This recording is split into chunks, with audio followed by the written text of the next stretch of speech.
In this video I have explained regarding the real-time systems and handheld systems. ಈ ವಿಡಿಯೋದಲ್ಲಿ real time systems ಮತ್ತು handheld systems ಬಗ್ಗೆ explanation ಮಾಡಿದ್ದೇನೆ. Like the video and subscribe to the channel. Like the video and subscribe to the channel. ಈ ವಿಡಿಯೋನ like ಮಾಡಿ ಮತ್ತು ಚಾನಲ್ಗೆ ಸಬ್ಸ್ಕ್ರೈಬ್ ಆಗಿ. Gain the knowledge and rule the world. Gain the knowledge and rule the world. Real time systems. This is another kind of and special kind operating system, and the real time system is used when a rigid time requirements have been placed on the operations of the processor or the flow of an data. Thus it is often used as a control device in case of dedicated applications.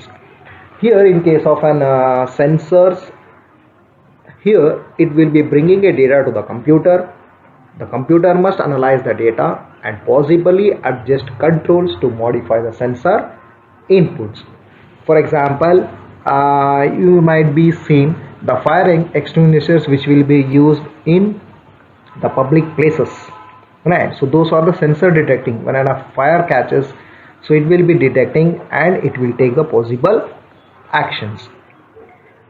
Special purpose of operating system nalli real time system ಒಂದು. ಈ real time system ಯಾವಾಗ ನಮಗೆ rigid time requirements ಇರುತ್ತಲ್ಲ operations of A processors ಮೇಲೆ ಅಥವಾ flow of data ಮೇಲೆ, ಅಂಥ ಟೈಮಲ್ಲಿ ರಿಯಲ್ ಟೈಮ್ ಸಿಸ್ಟಮ್ಸ್ನ ಯೂಸ್ ಮಾಡ್ತೀವಿ. Real time systems very often ಆಗಿ ಕಂಟ್ರೋಲ್ ಡಿವೈಸಸ್ ಆಗಿ ಯೂಸ್ ಮಾಡ್ತೀವಿ ಡೆಡಿಕೇಟೆಡ್ ಅಪ್ಲಿಕೇಶನ್ಸಲ್ಲಿ. ಎಲ್ಲಿ ನಮಗೆ ಸೆನ್ಸಾರ್ ಮುಖಾಂತರ ಡೇಟಾ ಬರುತ್ತೆ ಕಂಪ್ಯೂಟರಲ್ಲಿ, ಆಮೇಲೆ ಕಂಪ್ಯೂಟರ್ ಆ ಡೇಟಾನ ಅನಲೈಸ್ ಮಾಡಿ ಪಾಸಿಬಲ್ ಟೈಪ್ ಆಫ್ ಅಡ್ಜಸ್ಟ್ಮೆಂಟ್ಸ್ನ ಕಂಟ್ರೋಲ್ ಮಾಡಿ ಮತ್ತು ಮಾಡಿಫೈ ಮಾಡುತ್ತಲ್ಲ ಸೆನ್ಸಾರ್ಸ್ನ, ಅಲ್ಲಿ ನಾವು ರಿಯಲ್ ಟೈಮ್ ಸಿಸ್ಟಮ್ಸ್ನ ಯೂಸ್ ಮಾಡ್ತೇವೆ. ಸೊ ಉದಾಹರಣೆಗೆ ನಾವು ಬೆಂಕಿ ಅನಾಹುತ ಆಗುತ್ತೆ ಅಂತ ಕೆಲವೊಂದು ಪ್ಲೇಸಸ್ ಇರುತ್ತಲ್ಲ, ಅಲ್ಲಿ ನಾವು ಫೈರ್ ಎಕ್ಸ್ಟೆನ್ಷನ್ಸ್ ಅಂತ ಯೂಸ್ ಮಾಡ್ತೀವಿ. ಆ ಫೈರ್ ಎಕ್ಸ್ಟೆನ್ಷನ್ಸಲ್ಲಿ ಏನಾಗುತ್ತೆ ಅಂದರೆ ಹೀಟ್ ಜನರೇಟ್ ಆಗೋದು, ಆ ಫೈರ್ ಆದಾಗೆ ಅದಕ್ಕೆ ಗೊತ್ತಾಗುತ್ತೆ ಸೆನ್ಸಾರ್ಸ್ ಮುಖಾಂತರ. ಅದಾದಮೇಲೆ ಅದನ್ನು ಪಾಸಿಬಲ್ ಆ್ಯಕ್ಷನ್ಸ್ನ ತೊಗೊಳುತ್ತೆ. The systems that control scientific experiments, medical imagining systems, industry control systems and certain display systems are called as an real time systems. Even some automobile engine, fuel injection systems, home appliance controllers, weapon systems are also the real-time systems. Systems that control scientific experiments, medical imagining systems, industrial control systems, ಮತ್ತು ಕೆಲವೊಂದು display ಸಿಸ್ಟಮ್ಸ್ನ real time systems ಆಗಿ will be considering. And even some kind of automobile engine, fuel injection systems, home appliance controllers, ಆಮೇಲೆ weapon systems, ಇವನು ಸಹ ನಾವು real time systems ಅಂತ consider ಮಾಡ್ತೇವೆ. ಈ real time system has a well defined fixed time constraints and the processing must be done within the defined constraints or the system will fail. A real-time system functions correctly only if it returns the correct results within its time constraints. And the real-time systems have been classified into two types, or it comes in two flavors. One is the hard real-time system, another one is an soft real-time systems. Real-time systems ಅಲ್ಲಿ ಪ್ರತಿಯೊಂದು ಕರೆಕ್ಟಾಗಿ defined ಇರುತ್ತೆ ಮತ್ತು fixed time ಕನ್ಸ್ಟ್ರೈಂಟ್ಸ್ ಇರುತ್ತೆ. Processing ಆ ಕನ್ಸ್ಟ್ರೈಂಟ್ಸ್ ಒಳಗಡೆನೇ ಆಗಬೇಕು, ಇಲ್ಲ ಅಂದರೆ ಸಿಸ್ಟಮ್ ಫೇಲ್ ಆಗುತ್ತೆ. ರಿಯಲ್ ಟೈಮ್ ಸಿಸ್ಟಮ್ಸು ಫಂಕ್ಷನ್ಸು ಕರೆಕ್ಟಾಗಿ ಆಗಿ ಆಮೇಲೆ ರಿಸಲ್ಟ್ಸ್ ಏನು ಕೊಡುತ್ತಲ್ಲ ಅದು ಟೈಮ್ ಕನ್ಸ್ಟ್ರೈಂಟ್ಸ್ ಒಳಗಡೆನೇ ಕೊಟ್ಟರೆ ಅದನ್ನು ಕನ್ಸಿಡರ್ ಆಗುತ್ತೆ.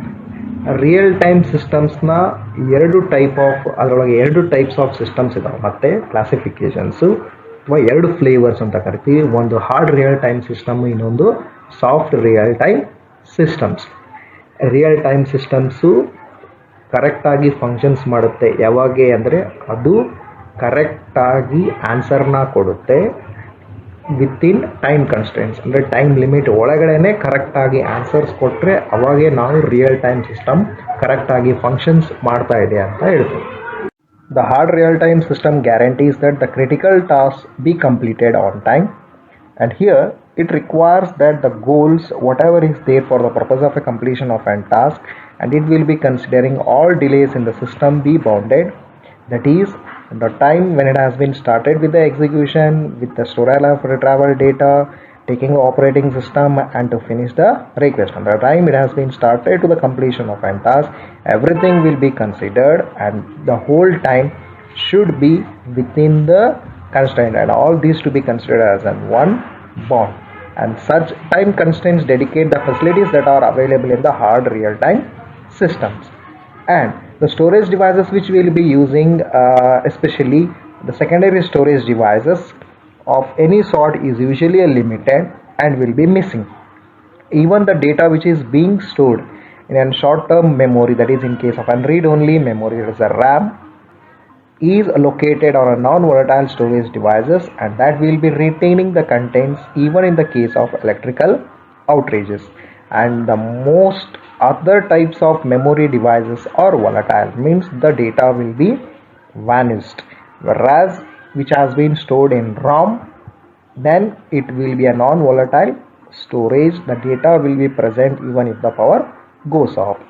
Hard real time system guarantee ಕೊಡುತ್ತೆ, ಏನು ಯಾವುದೇ ಕ್ರಿಟಿಕಲ್ ಟಾಸ್ಕ್ ಇರುತ್ತಲ್ಲ ಅದು ವಿತಿನ್ ದ ಟೈಮ್ ಒಳಗೆ ಕಂಪ್ಲೀಟ್ ಆಗುತ್ತೆ ಅಂತ. ಅದಕ್ಕೋಸ್ಕರ ಈ ಟೈಪ್ ಆಫ್ ಸಿಸ್ಟಮ್ಸ್ ಏನು ಮಾಡುತ್ತೆ ಅಂದರೆ ಎಲ್ಲ ಡಿಲೇಸ್ನು ಸಿಸ್ಟಮ್ ಒಳಗೆ ಕನ್ಸಿಡರ್ ಮಾಡಿ ಅದನ್ನು ಬೌಂಡ್ ಮಾಡುತ್ತೆ. ಯಾವ ಟೈಪ್ ಆಫ್ ಡಿಲೇಸು? ಡೇಟಾ ರಿಟ್ರೈವಲ್ ಮಾಡೋದಿರ್ಬೋದು, ಅಥವಾ ಆಪರೇಟಿಂಗ್ ಸಿಸ್ಟಮ್ ಸ್ಟಾರ್ಟ್ ಆಗೋದಿರ್ಬೋದು, ಅಥವಾ ಎಕ್ಸಿಕ್ಯೂಷನ್ ಸ್ಟಾರ್ಟ್ ಆಗೋದಿರ್ಬೋದು, ಆಮೇಲೆ ಕಂಪ್ಲೀಷನ್ ಅಂದರೆ ಸ್ಟಾರ್ಟ್ ಆಗೋದ್ರಿಂದ ಕಂಪ್ಲೀಷನ್ ಆಗೋವರೆಗೆ ಇನ್ನೆಲ್ಲ ಟೈಮ್ ಆಗುತ್ತಲ್ಲ, ಇಷ್ಟು ಟೈಮ್ನ ಕನ್ಸಿಡರ್ ಮಾಡಿ ಆ ಟೈಮ್ ಒಳಗೆ ಆ ಪ್ರೋಗ್ರಾಮ್ನ ಎಕ್ಸಿಕ್ಯೂಟ್ ಆಗುತ್ತೆ, ಅಂದರೆ ಟಾಸ್ಕ್ನ ಕಂಪ್ಲೀಟ್ ಮಾಡುತ್ತೆ. ಅಂಥ type of systems time constraints dedicated ಆಗಿ ವರ್ಕ್ ಮಾಡುತ್ತಲ್ಲ, ಅದನ್ನು ನಾವು ಹಾರ್ಡ್ ರಿಯಲ್ ಟೈಮ್ ಸಿಸ್ಟಮ್ಸ್ ಅಂತ ಕರಿತೀವಿ. ಆಮೇಲೆ ಸೆಕೆಂಡರಿ ಸ್ಟೋರೇಜು ಯಾವಾಗಲೂ ನಮಗೆ ಕಡಿಮೆ ಇರುತ್ತೆ, ಯೂಶಲಿ ಲಿಮಿಟೆಡ್ ಆಗಿರುತ್ತೆ ಅಥವಾ ಮಿಸ್ಸಿಂಗ್ ಇರುತ್ತೆ.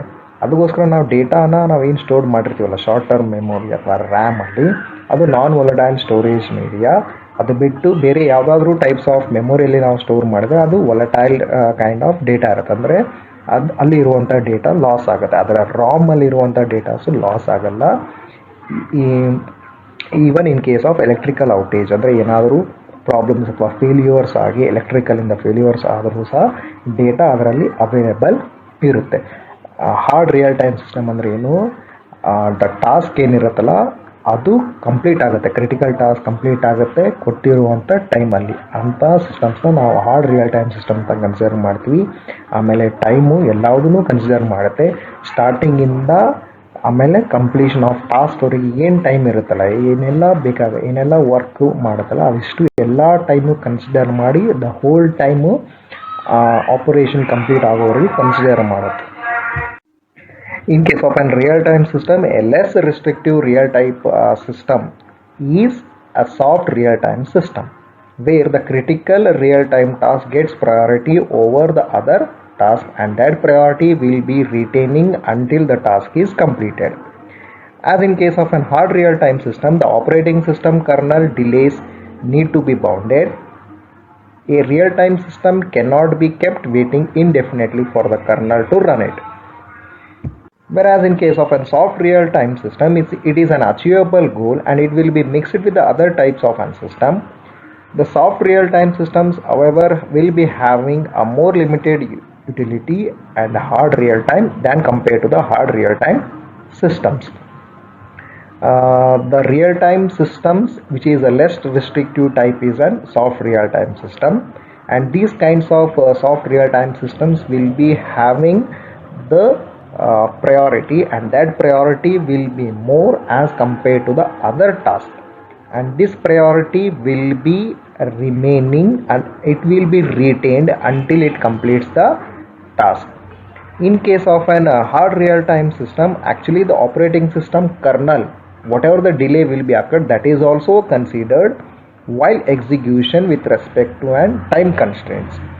Whereas in case of an real-time system, the time constraints are not considered. Here only it is considered with respect to an execution. So in case of an hard real-time system, the time constraint is considered because it cannot wait indefinitely for the kernel to run the process. Whereas in case of an soft real-time system, here since it is just an achievable goal, and it can be mixed with other systems. So here the time is not bounded, but this type of task will be having a higher priority than the other kind of an task. Therefore, the soft real-time systems will be having a more limited utility than the hard real-time systems. Less restrictive type of real system bandu soft real time system.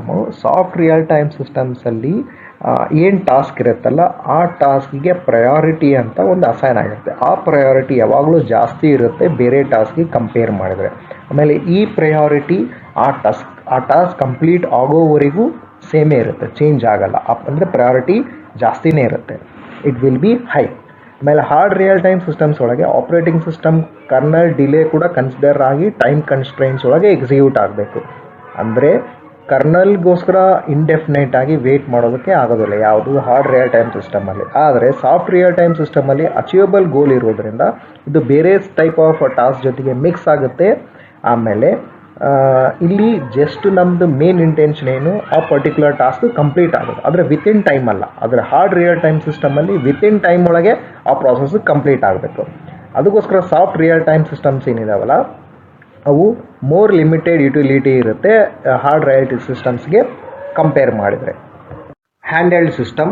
The handheld system include PDA, that is a personal digital assistant, such as a palm, and pocket PCs is a personal computers which can be kept in a pocket, and cellular telephones, that is a smartphones whatever we are using today, and many of which uses a special purpose embedded operating systems. Those are considered as an handheld systems.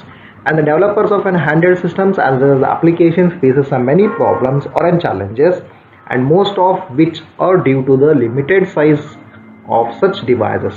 For example, a PDA is typically having an size of 5 inches in height and 3 inches in width, whereas its weight is less than 1/2 pound. Handheld systems ಅಲ್ಲಿ ಯಾವ್ದು ಬರುತ್ತೆ ಅಂದರೆ P D ಅಂದರೆ personal digital assistance. ಅದನ್ನು ನಾವು ಅಂಗೈಯಲ್ಲಿ ಅಥವಾ ಜೋಬ್ನಲ್ಲಿ ಇಟ್ಕೊಬೋದು. ಜೋಬ್ personal computers ಅಂತ ಕರೀತಾರೆ. ಆಮೇಲೆ ಸೆಲ್ಯುಲಾರ್ ಫೋನ್ಸ್ ಅಂದರೆ ಸ್ಮಾರ್ಟ್ ಫೋನ್ಸ್ ನಾವು ಈಗ ಏನು ಯೂಸ್ ಮಾಡ್ತೀವಲ್ಲ ಮೊಬೈಲ್ ಫೋನ್ಸು ಅವು. ಮತ್ತು ಈ ಥರದೇ special purpose embedded operating systems ಯಾವೆಲ್ಲ ಯೂಸ್ ಮಾಡಿರ್ತಾರಲ್ಲ ಅಂಥ ಎಲ್ಲ ಡಿವೈಸಸ್ಸು ನಾವು ಹ್ಯಾಂಡ್ಹೆಲ್ಡ್ ಡಿವೈಸಸ್ ಅಥವಾ ಹ್ಯಾಂಡ್ಹೆಲ್ಡ್ ಸಿಸ್ಟಮ್ಸ್ ಅಂತ ಕರಿತೀವಿ. ಈ ಹ್ಯಾಂಡ್ಹೆಲ್ಡ್ ಸಿಸ್ಟಮ್ಸ್ನ ಡೆವಲಪ್ ಮಾಡೋರು ಮತ್ತು ಅಪ್ಲಿಕೇಶನ್ಸ್ ಅವರು ಕೆಲವೊಂದು ಚಾಲೆಂಜಸ್ನ ಫೇಸ್ ಮಾಡ್ತಾರೆ ಅಥವಾ ಪ್ರಾಬ್ಲಮ್ಸ್ನ ಫೇಸ್ ಮಾಡ್ತಾರೆ. ಅವು ಯಾವುದಕ್ಕೋಸ್ಕರ ಆ ಚಾಲೆಂಜಸ್ನ ಫೇಸ್ ಮಾಡ್ತಾರೆ ಅಂದರೆ, ಒಂದು ಲಿಮಿಟೆಡ್ ಸೈಜು ಇರೋದ್ರಿಂದ. ಈ ಸೈಜ್ ಏನಿರುತ್ತಲ್ಲ ಅದು ಭಾಳ ಚಿಕ್ಕದಿರುತ್ತೆ ಹ್ಯಾಂಡ್ಹೆಲ್ಡ್ ಡಿವೈಸಸ್, ಅದು ಮೇನ್ ಕಾರಣ. ಉದಾಹರಣೆಗೆ PDA ಬಂದು 5 ಇಂಚಸ್ ಇರುತ್ತೆ ಹೈಟಲ್ಲಿ, ಮತ್ತು ವಿಡ್ತಲ್ಲಿ 3 ಇಂಚಸ್ ಇರುತ್ತೆ. ಅಂದರೆ ಉದ್ದ 5 ಇಂಚು, ಅಗಲ 3 ಇಂಚು. ಆಮೇಲೆ ಇದ್ರದ್ದು ವೇಟ್ ಬಂದು 1/2 ಪೌಂಡ್. ಸೊ ಇದ್ರ ಕಾರಣದಿಂದ ಕೆಲವೊಂದು ಪ್ರಾಬ್ಲಮ್ಸ್ ಅಥವಾ ಚಾಲೆಂಜಸ್ನ ಫೇಸ್ ಮಾಡಬೇಕು. ಅದು ಯಾವುದು ಇವಾಗೆ ನೋಡೋಣ next. Because of the size in case of an handheld systems, the most handheld devices will be having a small amount of memory, slow processors and small display screen. Handheld devices ಚಿಕ್ಕದಿರೋದ್ರಿಂದ ಈ ಡಿವೈಸಸ್ಸಲ್ಲಿ amount of memory ಕೂಡ ಕಡಿಮೆ ಇರುತ್ತೆ. ಆಮೇಲೆ processor speed ಕೂಡ ಭಾಳ ಕಡಿಮೆ ಇರುತ್ತೆ, ಅಂದರೆ ಸ್ಲೋ ಇರುತ್ತೆ. ಮತ್ತು ಡಿಸ್ಪ್ಲೇ ಸ್ಕ್ರೀನ್ ಇರುತ್ತೆ, ಅದು ಚಿಕ್ಕದಿರುತ್ತೆ. First one, the amount of physical memory in case of a handheld devices depends upon the device, but this typically it is somewhere between 512 KB and 8 MB. But now we can have up to 64 MB of storage space. As a result, the operating system and the application must manage the memory efficiently. This includes returning all allocated memory back to the memory manager whenever the memory is not being used correctly. Many handheld devices does not uses the virtual memory techniques. So virtual memory is nothing but it allows the program to be executed even though it has been not fully loaded into an main memory. That means even if a part of a data has been stored in a main memory, then the program can be executed. That is with respect to an virtual memory. That is a technique which is used in case of a virtual memory concept. First one ಬಂದು physical memory handheld devices ಏನಿದೆ ಅಲ್ಲ ಅದು ಭಾಳ ಕಡಿಮೆ ಇರುತ್ತೆ. ಎಲ್ಲಿ normal ಆಗಿ ಎಷ್ಟಿರುತ್ತೆ ಅಂದರೆ 512 KB ಇಂದ 8 MB ವರೆಗೆ ಇರುತ್ತೆ. ಆದರೆ ಇವಾಗ ನಮಗೇನು ಹ್ಯಾಂಡೆಲ್ ಡಿವೈಸಸ್ ಬರುತ್ತಲ್ಲ ಅದರಲ್ಲಿ 164 MB ವರೆಗೂ ಸ್ಟೋರೇಜ್ ಸ್ಪೇಸ್ ಇರುತ್ತೆ. ಆದ್ದರಿಂದ ಏನಾಗುತ್ತೆ ಅಂದರೆ ಆಪ್ರೇಟಿಂಗ್ ಸಿಸ್ಟಮು ಮತ್ತು ಅಪ್ಲಿಕೇಶನ್ಸು ನಾವೇನು ಯೂಸ್ ಮಾಡ್ತೀವಲ್ಲ ಅದನ್ನೇ ಕರೆಕ್ಟಾಗಿ ಮೆಮೊರಿನ ಎಫಿಷಿಯೆಂಟಾಗಿ ಯೂಸ್ ಮಾಡಬೇಕು, ಯಾವುದು ಈ ಹ್ಯಾಂಡೆಲ್ ಡಿವೈಸಸ್ಸಲ್ಲಿ. ಆಮೇಲೆ ಯಾವುದಕ್ಕೆಲ್ಲ ಸ್ಪೇಸ್ ಅಲೋಕೇಟ್ ಆಗಿರುತ್ತಲ್ಲ ಆ ಸ್ಪೇಸ್ನ ಮತ್ತು ಮೆಮೊರಿ ಮ್ಯಾನೇಜರು ಕರೆಕ್ಟಾಗಿ ಡಿಅಲೋಕೇಟ್ ಮಾಡಬೇಕು, ಯಾಕಂದರೆ ಆ ಮೆಮೊರಿನ ಮತ್ತು ಬೇರೆ ಅಪ್ಲಿಕೇಶನ್ಸ್ಗೆ ಯೂಸ್ ಮಾಡೋದಕ್ಕೋಸ್ಕರ. ಆಮೇಲೆ ಇವಾಗಿನ ನಾವು ಹ್ಯಾಂಡ್ರೆಡ್ ಡಿವೈಸಸ್ ಯೂಸ್ ಮಾಡ್ತೀವಲ್ಲ ಅದರೊಳಗೆ ವರ್ಚುವಲ್ ಮೆಮೊರಿ ಟೆಕ್ನಿಕ್ಸು ಇಲ್ಲ.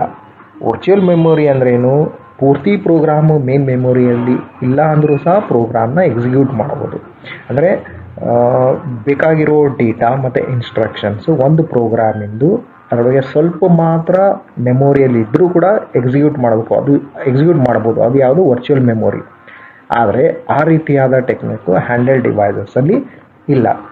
ಅದಕ್ಕೋಸ್ಕರ ಇರುವಂಥ ಮೆಮೊರಿ ಸ್ಪೇಸ್ನ ಎಲ್ಲ ಅಪ್ಲಿಕೇಶನ್ಸ್ಗೂ ಎಫಿಷಿಯೆಂಟಾಗಿ ಮೆಮೊರಿನ ಅಲೋಕೇಟ್ ಮಾಡಬೇಕು. ಅದಕ್ಕೋಸ್ಕರ ಆಪರೇಟಿಂಗ್ ಸಿಸ್ಟಮು ಮತ್ತು ಅಪ್ಲಿಕೇಶನ್ಸ್ಗೆ ಸ್ಟೋರೇಜ್ ಸ್ಪೇಸ್ ಬೇಕಲ್ಲ, ಇದು ಕಡಿಮೆ ಇರುತ್ತೆ. ಅದಕ್ಕೋಸ್ಕರ ಅದನ್ನು ಮೆಮೊರಿ ಮ್ಯಾನೇಜರ್ ನೀಟಾಗಿ ಹ್ಯಾಂಡಲ್ ಮಾಡಬೇಕು. A second issue of concern for developers of handheld devices is the speed of the processor which are used in the devices. Processor for most handheld devices run at a fraction of a second of a processor in an PC. Faster processors requires a more power. To include a faster processor in case of handheld devices which will be requiring a larger battery. If we allow for a larger battery, then what happens? The space will be increasing. If the space increases, then what happens? It will be increasing in size. To make a larger battery to be available, again we need to replace or recharge again and again, and more frequently we need to perform the charging of a battery is required in case of an handheld systems. ಎರಡನೇ issue hundred ಡಿವೈಸಸ್ಗೆ developers ಏನು problem ಅಂದರೆ processor speed. ಈ ಡಿವೈಸಸ್ಸಲ್ಲಿ processor speed ಏನಿದೆಯಲ್ಲ ಅದು ಕಡಿಮೆ ಇರುತ್ತೆ. Processor speed ಕಂಪ್ಯೂಟರ್ಸಿಗೆ compare ಮಾಡಿದರೆ ಇಲ್ಲಿ ಕಡಿಮೆ ಇರುತ್ತೆ. ಫ್ರ್ಯಾಕ್ಷನ್ ಆಫ್ ಸೆಕೆಂಡ್ ಒಳಗೆ ಎಕ್ಸಿಕ್ಯೂಟ್ ಆಗುತ್ತೆ ಯಾವುದು ಪರ್ಸನಲ್ ಕಂಪ್ಯೂಟರ್ಸಲ್ಲಿ. ಆದರೆ ಹ್ಯಾಂಡ್ರೆಡ್ ಡಿವೈಸಸ್ ಒಳಗೆ ಫ್ರ್ಯಾಕ್ಷನ್ ಆಫ್ ಸೆಕೆಂಡ್ ಒಳಗೆ ಎಕ್ಸಿಕ್ಯೂಟ್ ಆಗಬೇಕು ಅಂದರೆ ಪವರ್ನ ಇನ್ಕ್ರೀಸ್ ಮಾಡಬೇಕು. ಸೊ ನಮಗೇನಾದರೂ ಫಾಸ್ಟಾಗಿ ಎಕ್ಸಿಕ್ಯೂಟ್ ಮಾಡಬೇಕಂದ್ರೆ ಜಾಸ್ತಿ ಪವರ್ ಬೇಕು. ಜಾಸ್ತಿ ಪವರ್ ಬೇಕಂದರೆ ಏನು ಮಾಡಬೇಕು, ಹ್ಯಾಂಡ್ರೆಡ್ ಡಿವೈಸಸಲ್ಲಿ ದೊಡ್ಡ ಬ್ಯಾಟ್ರಿನ ಯೂಸ್ ಮಾಡಬೇಕು, ಅಂದರೆ ಲಾರ್ಜರ್ ಬ್ಯಾಟ್ರಿನ ಯೂಸ್ ಮಾಡಬೇಕು. ಒಂದು ವೇಳೆ ನಾವು ಲಾರ್ಜರ್ ಬ್ಯಾಟ್ರಿನ ಯೂಸ್ ಮಾಡಿದ್ರೆ ಏನಾಗುತ್ತೆ, ಸ್ಪೇಸ್ ಜಾಸ್ತಿ ಬೇಕಾಗುತ್ತೆ. ಸ್ಪೇಸ್ ಜಾಸ್ತಿ ಆದರೆ ಏನಾಗುತ್ತೆ, ಹ್ಯಾಂಡ್ರೆಡ್ ಡಿವೈಸಸ್ಸು ದೊಡ್ಡದಾದರೆ ಮತ್ತೆ ಕೈಯಲ್ಲಿ ಇಟ್ಕೊಂಡು ಹೋಗೋಕ್ಕೆ ಯೂಸ್ ಮಾಡೋಕ್ಕೆ ಕಷ್ಟ ಆಗುತ್ತೆ. ಇನ್ನೊಂದು ಏನು ಮಾಡ್ಬೋದು, ಪದೇ ಬ್ಯಾಟ್ರಿನ ರೀಪ್ಲೇಸ್ ಮಾಡಬೇಕು ಅಥವಾ ಅದನ್ನು ರೀಚಾರ್ಜ್ ಮಾಡಬೇಕು.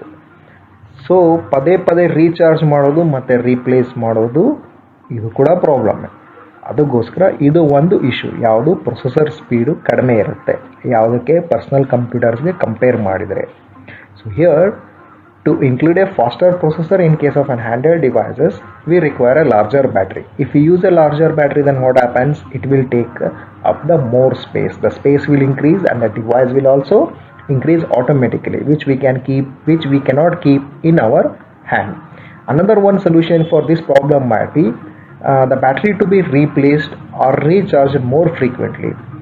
So every time again we need to perform the recharging or replacing the battery itself. So it is not a convenient solution to increase the processor speed in case of an handheld devices.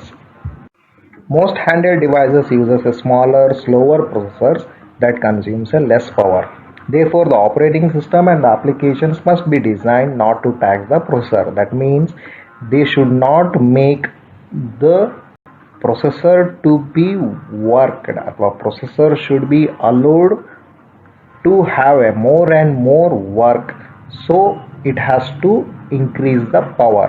So that cannot be done. For that purpose, based upon the processor speed itself, the operating system and the application should be designed so that the processor can be executed and the smartphone or handheld devices can work smoothly. Most handheld devices ಚಿಕ್ಕದಿರುತ್ತೆ ಮತ್ತು processor slow ಇರುತ್ತೆ, ಆಮೇಲೆ power ಕೂಡ less ಆಗಿ consume ಮಾಡುತ್ತೆ. ಅದಕ್ಕೋಸ್ಕರ operating system ಮತ್ತು applications hundred devices ಏನು develop ಮಾಡ್ತಾವಲ್ಲ ಅದೇ ಆ ಡೆವಲಪ್ ಮಾಡೋ ಅಪ್ಲಿಕೇಶನ್ಸ್ ಮತ್ತು ಆಪ್ರೇಟಿಂಗ್ ಸಿಸ್ಟಮು ಈ ಪ್ರೊಸೆಸರ್ ಸ್ಪೀಡ್ನ ಜ್ಞಾನದಲ್ಲಿ ಇಟ್ಕೊಂಡು ಅಥವಾ ಮೈಂಡಲ್ಲಿ ಸೆಪ್ರೇಟ್ ಮಾಡಿಕೊಂಡು ಅಥವಾ ಆ ಪ್ರೊಸೆಸರ್ ಸ್ಪೀಡ್ ಬೇಸಿಸ್ ಮೇಲೆ ಅಪ್ಲಿಕೇಶನ್ಸು ಮತ್ತು ಆಪ್ರೇಟಿಂಗ್ ಸಿಸ್ಟಮ್ನ ಡೆವಲಪ್ ಮಾಡಬೇಕು. ಆದ್ದರಿಂದ ಪ್ರೊಸೆಸರ್ಗೆ ಯಾವುದೇ ರೀತಿಯಾದ ಡ್ಯಾಮೇಜ್ ಆಗಲಾರ್ದಂಗೆ ಅಥವಾ ಪ್ರೊಸೆಸರ್ಸ್ಗೆ ಹೆವಿ ಆಗಲಾರ್ದಂಗೆ ಅಪ್ಲಿಕೇಶನ್ಸು ಮತ್ತು ಆಪ್ರೇಟಿಂಗ್ ಸಿಸ್ಟಮ್ಸು ವರ್ಕ್ ಆಗೋ ರೀತಿ ಡೆವಲಪ್ ಮಾಡಬೇಕು. The last issue confronting program designers for an handheld devices is the input-output functionality or with respect to an input-output operation. The lack of physical space limits the input method to small keyboards as well as the handwriting. So since the input will be done to an handheld devices by using a keyboard and handwriting, since the space is very less, so the keyboard as well as the handwriting has to be made available within the small space. And the second one, the display screens which is used for the purpose of an output, that is also an very small. For that purpose it has to be constrained within the limited space, whereas in case of an monitors which we use in our computer systems in our homes or in our offices, that will be having a measurement up to 30 inches, whereas the display for an handheld devices is not more than 3 inches per square. ಕೊನೆಯದಾಗಿ ಒಂದು issue ಡಿಸೈನರ್ಸ್ಗೆ handheld ಡಿವೈಸಸಲ್ಲಿ ಇರೋದು input output devices. ಅದು input output functionalities ಅಥವಾ input output work ಮಾಡೋದು, input ಔಟ್ಪುಟ್ಗೆ storage space ಕೊಡೋದು. ಸೊ ಫಿಸಿಕಲಾಗಿ ಹ್ಯಾಂಡ್ರೆಡ್ ಡಿವೈಸಲ್ಲಿ ಇನ್ಪುಟ್ ಔಟ್ಪುಟ್ ಡಿವೈಸಸ್ ಸ್ಪೇಸ್ ಕಡಿಮೆ ಇರುತ್ತೆ. ಇನ್ಪುಟ್ಟು ಕೀಬೋರ್ಡು ಮತ್ತು ಹ್ಯಾಂಡ್ ರೈಟಿಂಗ್ ಮೂಲಕ ತೊಗೊಬೋದು ಹ್ಯಾಂಡ್ರೆಡ್ ಡಿವೈಸಸಲ್ಲಿ. ಅದಕ್ಕೆ ಏನು ಸ್ಪೇಸ್ ಇರುತ್ತಲ್ಲ ಅದು ಭಾಳ ಚಿಕ್ಕದಿರುತ್ತೆ, ಸ್ಮಾಲ್ ಆಗಿ ಅಂದರೆ ಚಿಕ್ಕದಾಗಿ ಕೀಬೋರ್ಡು ಮತ್ತು ಹ್ಯಾಂಡ್ ರೈಟಿಂಗ್ಗೋಸ್ಕರ ಅಲೋ ಮಾಡುತ್ತೆ. ಎರಡನೇದು ಬಂದು ಔಟ್ಪುಟ್ ಆಪ್ಷನ್ಗೋಸ್ಕರ ಸ್ಕ್ರೀನ್ ಇದೆ, ಬಟ್ ಆ ಸ್ಕ್ರೀನ್ ಸೈಜು ಚಿಕ್ಕದಿದೆ. ಮಾನಿಟರ್ಸ್ಗೆ ಕಂಪೇರ್ ಮಾಡಿದರೆ ಅಂದರೆ ಮನೆಯಲ್ಲಿ ನಿಂತಿರುವ ಸಿಸ್ಟಮ್ಸು ಮತ್ತು ಆಫೀಸಲ್ಲಿರುವಂಥ ಸಿಸ್ಟಮ್ಸ್ಗೆ ಕಂಪ್ಯೂಟರ್ ಮಾನಿಟರ್ಸ್ನ ಕಂಪೇರ್ ಮಾಡಿದರೆ ಅದು 30 ಇಂಚ್ ಇರುತ್ತೆ. ಆದರೆ ಹ್ಯಾಂಡ್ರೆಡ್ ಡಿವೈಸಸಲ್ಲಿ 3 ಇಂಚ್ಗಿಂತ ಜಾಸ್ತಿ ಇರಲ್ಲ. ಬಟ್ ಇವಾಗ ಬರ್ತಿರುವಂಥ ಹ್ಯಾಂಡ್ರೆಡ್ ಡಿವೈಸಸಲ್ಲಿ ಇವನ್ ನನಗೆ 5 ಇಂಚಸ್ವರೆಗೂ ಬರುತ್ತೆ, ಇವನ್ 5.5 ಇಂಚಸ್ವರೆಗೂ ಬರುತ್ತೆ. But nowadays what are the hundred devices we are using, we get up to 5 as well as 5.5 inches, but then also it is less as compared to the monitors. ಆದರೂ ಸಹ ಮಾನಿಟರ್ಸಿಗೆ compare ಮಾಡಿದರೆ display screen ಏನಿದೆ ಅಲ್ಲ hundred ಡಿವೈಸಸಲ್ಲಿ ಅದು ಚಿಕ್ಕದು. Familiar tasks such as reading email and browsing web pages must be considered into an smaller displays.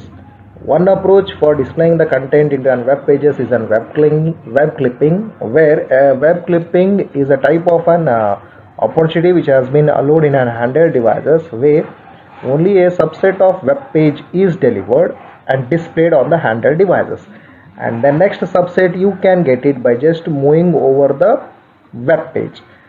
But in case of an monitors, we can have the whole web page is visible on the monitor at the same time, whereas here you need to just read only a part of the web page. There is a part by part web page can be read. Most familiar task ನಾವು ಮೊಬೈಲ್ಸಲ್ಲಿ ಅಥವಾ hundred ಡಿವೈಸಸಲ್ಲಿ ಯಾವ್ದು ಮಾಡ್ತೀವಿ ಅಂದರೆ ಇಮೇಲ್ನ read ಮಾಡೋದು ಮತ್ತು web ಪೇಜಸ್ನ ನೋಡೋದು. ಆದರೆ display ಏನಿದೆ ಅಲ್ಲ, ಡಿಸ್ಪ್ಲೇ ಕಡಿಮೆ ಇರೋದ್ರಿಂದ ಇದರಲ್ಲಿ ನಾವು ಫುಲ್ ವೆಬ್ ಪೇಜ್ ವ್ಯೂ ಮಾಡೋಕ್ಕಾಗಲ್ಲ ಮತ್ತು ಇಮೇಲ್ ಕೂಡ ಫುಲ್ ನೋಡೋದಕ್ಕೆ ಆಗಲ್ಲ. ಅದಕ್ಕೋಸ್ಕರ ಒಂದು ಅಪ್ರೋಚ್ನ ಯೂಸ್ ಮಾಡ್ಬೋದು. ಯಾವ ಅಪ್ರೋಚು? ಆ ಅಪ್ರೋಚ್ನ ಏನಂತ ಕರೀತಾರೆ ಅಂದರೆ ವೆಬ್ ಕ್ಲಿಪ್ಪಿಂಗ್ ಅಂತ ಕರೀತಾರೆ. ವೆಬ್ ಕ್ಲಿಪ್ಪಿಂಗ್ ಅಂದರೆ ಏನು? ಫುಲ್ ವೆಬ್ ಪೇಜನ್ನು ನೋಡೋದಕ್ಕಾಗೋದಲ್ಲ, ಓನ್ಲಿ ಒಂದು ಸ್ಮಾಲ್ ಸಬ್ಸೆಟ್ ಅಂದರೆ ವೆಬ್ ಪೇಜ್ ಒಳಗೆ ಅರ್ಧ ಭಾಗ ಅಥವಾ ಕಾಲು ಭಾಗನ ನಾವು ಮೊಬೈಲಲ್ಲಿ ನೋಡ್ಬೋದು. ಅದಾದಮೇಲೆ ಮತ್ತೆ ನೆಕ್ಸ್ಟ್ ನೋಡಬೇಕು ಅಂದರೆ ಅದನ್ನು ಮೂವ್ ಮಾಡಿಕೊಂಡು ಮತ್ತೆ ನೋಡಬೇಕು. ಆದರೆ ಮಾನಿಟರ್ಸಲ್ಲಿ ಕಂಪ್ಲೀಟಾಗಿ ನಾವು ಒಂದು ವೆಬ್ ಪೇಜ್ನ ನೋಡ್ಬೋದು, ಈವನ್ ಇಮೇಲ್ ಕೂಡ ನೋಡ್ಬೋದು. ಇದು ಒಂದು ಇಶ್ಯೂ ಯಾವುದು hundred ಡಿವೈಸಸಲ್ಲಿ. Some handheld devices will be using a wireless technology such as a Bluetooth, allowing a remote access to an email reading as well as for the purpose of an web browsing. Even the cellular telephones, there is a mobile phones will be having a connectivity with the internet, will also fall under this category. However, the PDA, the personal digital assistants, which does not have an wireless access, requires downloading a data typically into an other devices such as personal computers or on workstations. Then later on, whatever the data which has been downloaded, that has to be transferred to an PDA. Then in an PDA we can directly open the copied information and we can read.